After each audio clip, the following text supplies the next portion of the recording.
کے لوگوں کو قدردان پایا ہے۔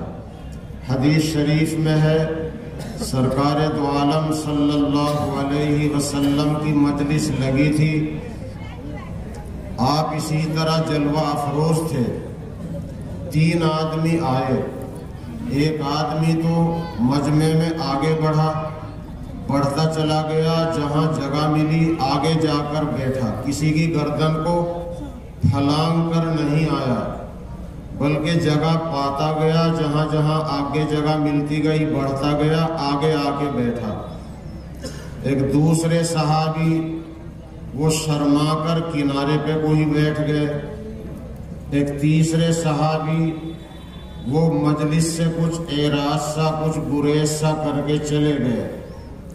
رسول پاک صلی اللہ علیہ وسلم نے فرمایا کہ ایک آدمی نے اللہ کی رحمت کو تلاش کیا اور اللہ کی رحمت کی جستجو میں آگے بڑھا، اللہ نے اسے اپنی رحمت کی آغوش میں لے لیا۔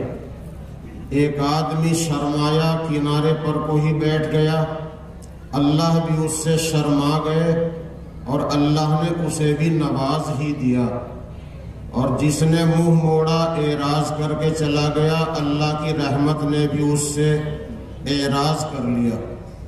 اس لیے آپ حضرات جتنا آگے بڑھیں گے انشاءاللہ اتنا ہی اللہ کی رحمت میں حصہ پائیں گے۔ آپ آگے